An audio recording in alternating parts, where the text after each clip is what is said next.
What's up, you guys? Speed here, and I am so sorry that I haven't been on my YouTube channel for a while. I've been kind of busy with like other stuff that's been coming and going, and just a lot of stuff to do with some personal business, like just work and other stuff in general. But again, I'm so sorry that I haven't been on YouTube for a while, and I know there's a lot that has happened, not only for me, but in a lot of movie news, some video game news that I've actually wanted to cover. So for this video, I just wanted to say that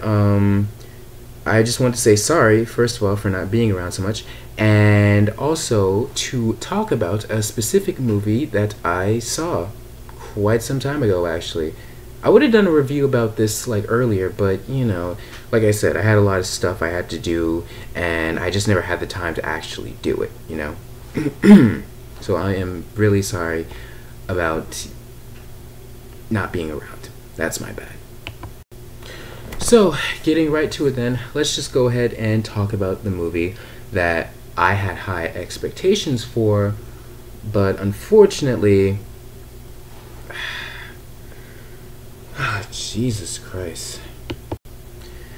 So yeah, Assassin's Creed, the big movie that everyone's been waiting for, the movie that people have been waiting for since the first Assassin's Creed game. And this movie has been essentially one of the biggest movies for video games, like, in years, basically. Because Assassin's Creed is a very popular video game franchise. So, with this kind of dough that they're bringing in with each game, good or bad, you know, it still makes a lot of money. So you would think that some of that, you know, talent, some of that hard work with the video game story, some of that character development would be able to, you know, implicate itself into the actual Assassin's Creed movie, you know? You think, oh, I've enjoyed Ezio's story, maybe they might get something like that for the movie. Or, oh, I enjoyed the Fry twins, I hope we get some kind of cool dynamic with that for the Assassin's Creed movie. Instead, we got none of that, and I am so disappointed. Like, I'm being serious here. I'm disappointed, but at the same time, I should have expected it. Why I say this is, you know what, I'll go into why I'm saying this later. For now, let's just get into the actual review in itself. So, the story for Assassin's Creed is basically this. It's the same as Desmond's story, you know, normal guy goes through normal life, gets caught, and is pretty much put into the Animus. Except there's a sort of twist with this one. In this one, the main dude, Cal, he pretty much saw his father kill his mom, you know, the whole assassin style with the hood and the wrist blades and so on and so forth. So then we cut to the future where he gets arrested, he's apparently killed, but it turns out his death is faked, and he's been brought into Abstergo, where he has to get into the Animus to find the Apple of Eden, you know, and that's where the whole assassin story kicks in. So, you know, now I'm just gonna go ahead and list all my issues with the movie from the beginning all the way to the end, because for me, I remember bad movies, and I remember bad movies from beginning to end more than good movies. So unfortunately, that's kind of my thing. So from the beginning, I guess the most troubled thing that I had with the movie was the way in which how it started. Basically, the movie starts with the main assassin guy, who Cal's ancestor, basically. Cal's ancestor basically goes through the ritual, and he gets his finger cut off. Now, for those who have played the Assassin's Creed story and know the Assassin's Creed lore, there was no need to cut your finger off anymore after Assassin's Creed 1, because, you know, Leonardo da Vinci had developed the wrist blades to be able to be used without the need to cut a finger off in Assassin's Creed 2. So the fact that, and plus, The wrist blades that they're using in this movie are the same ones that are used in Assassin's Creed 2, where you don't really need to cut off your finger in order to use the wrist blade. So it really doesn't make sense to cut your finger off because, there's no need to. I guess they did it to just look cool, but I just found that unnecessary because they already have the wrist blade that you need. You don't have to cut your finger off. But anyway, going on from there, another thing that I noticed that I knew I wasn't gonna like, I did not like Cal. Cal's character is so boring. It's so boring. It's like the most cliche, stereotypical white male protagonist that you would find in video games. And I know Assassin's Creed has never been that good when it comes to, outside the Animus characters. I mean, Desmond himself, he was pretty boring. Let's be real here. Desmond was pretty boring. He didn't really have much going for him. I think in Brotherhood his character kind of really improved though. But Desmond as a character didn't really have anything cool to offer when compared to the assassins that he's usually in the Animus as. And that was my issue with Cal. He just wasn't that interesting of a character to carry on an entire movie on his own. And he just wasn't cool. He just wasn't that great. He felt really dull, and he just sort of seemed like a character who just kind of went with anything. Well, not at first, but later on, yeah. The other characters. So, here's another issue I had with Assassin's Creed, the movie. The story didn't feel like it was focusing on the assassins, and it felt like it was focusing more on the female character. And that's not that bad, but it's just, if you're going to make a movie about Assassin's Creed, at the very least, you could keep all the focus onto the assassins. Most of the time I felt like this movie's story focused more on the female character than it did on the main guy. And that's my problem with the movie when it comes to characters. It has a very weird shift of who's the most important character in this movie. And I just didn't feel that. And also there were just some other characters that were so underdeveloped. Like, I did not care for any of these characters at all. And that's really sad in your movie where you don't give a shit about what happens to any of your characters. And that's exactly how I felt for most of these characters in this movie, because they all just felt so bland and to the point and stereotypical that there just wasn't anything interesting to offer. Can I say some good things about this movie? Of course. The actual moments where we see the assassin, him killing people, him doing all this cool shit, jumping around rooftops, running away from criminals, assassinating people. That was the cool stuff. That was the stuff that we as fans wanted to see in this Assassin's Creed movie. The only problem was we didn't get a lot of it. And that's the sad part. We didn't get a lot of, assassins being assassins. And this goes into another issue that I have with this movie, and I'll get into that later, but for right now, we didn't get a lot of, the assassin moments where he's in the Animus. And the Animus, oh my god, this monstrosity. So basically the Animus in this movie isn't, it's not like you just lay down and you just go into your mind. You're literally on this conveyor belt thing where it lifts you up and has you pretty much acting out all of the movements of the assassin. And I don't know, I just think it would look ridiculous in real life. But I don't know.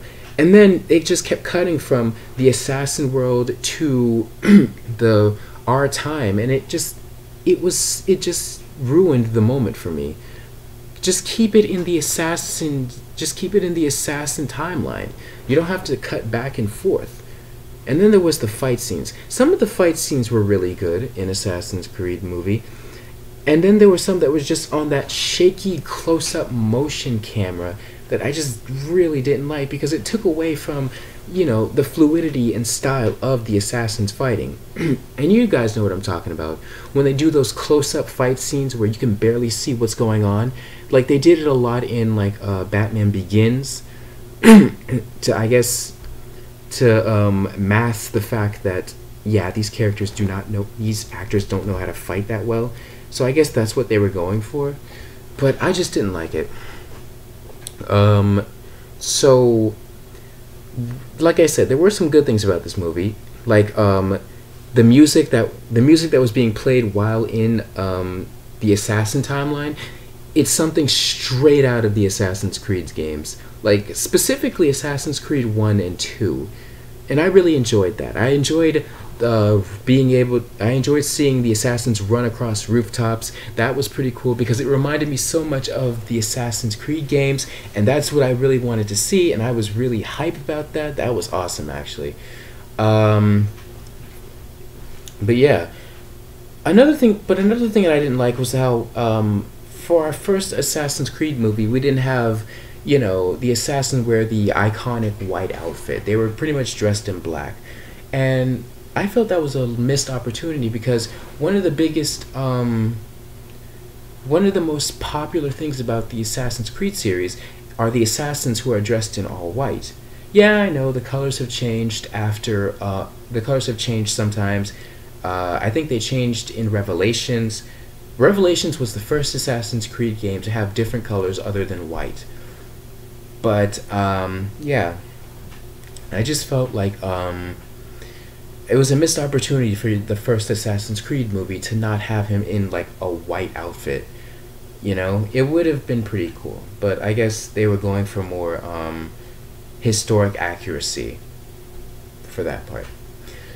So, I don't want to go too deep into detail with this movie because I don't really think there needs to be. But another thing I didn't really like about this Assassin's Creed movie was the concept of it all. And I guess this is a problem when it comes to adapting an Assassin's Creed movie. It's that in the games, you're more in the Animus than you are in the real life. And when you're more in the Animus than you are in the real life, it gives you more freedom to, see the assassins, see their story, see how it goes.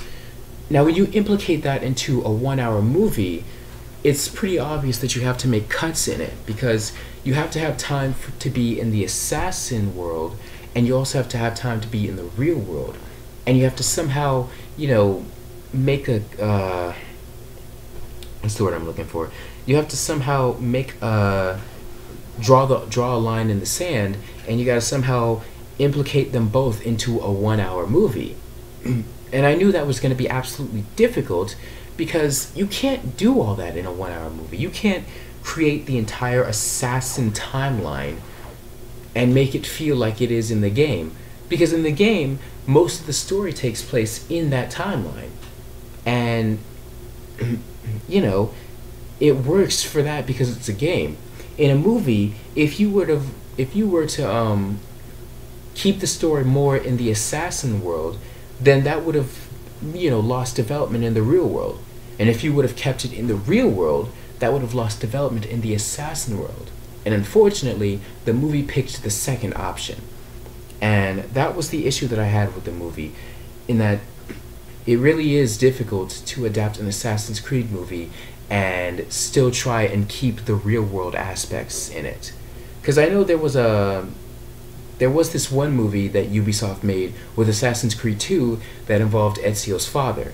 See, that movie worked because it kept itself grounded in the assassin timeline. It didn't divulge it didn't divulge into the real world. And that's what worked for that 10-20 minute movie. It worked because it kept itself in the assassin timeline, and that's something that this movie did not do well. I don't think there could have been a balance. I don't think there really could have been. I think in the end, an Assassin's Creed movie, good idea on paper, but not so good when brought into reality. I gotta admit, it did the best it can. Story could have been better, characters could have been better, and as a person who doesn't like to really, be that harsh on movies, as most people who have watched my content know, I'm not extremely harsh on movies. I try to be you know, as nice as I can be. But Assassin's Creed 2 just didn't earn any of that from me. You know, it was a pretty bad movie. It wasn't that good for me. It was bad. It was a bad movie. I think the only other movie where I said a movie was straight up bad was The Killing Joke. And honestly, The Killing Joke is better than this. And, man, it just got my hopes down a lot. Because on one hand, I knew it wasn't going to work, but on the other, I had hope that it would. Unfortunately, I got my answer. So, if I had to give this movie an actual rating, I would have to give it, if I'm gonna be honest, but at least still be nice enough, I gotta give it at least a 5 out of 10. I have to give it a 5 out of 10. You know, there was some good things in it, but in the end, what really kept it down was it just didn't work. The whole concept of an Assassin's Creed movie with the real world and the Assassin's world, it just didn't work. It didn't work, and as such, it's what's caused the movie to really fall down in the ratings for me. So that's all I have to say with this. Thank you guys for watching. Be sure to like and subscribe, and I will see you guys later.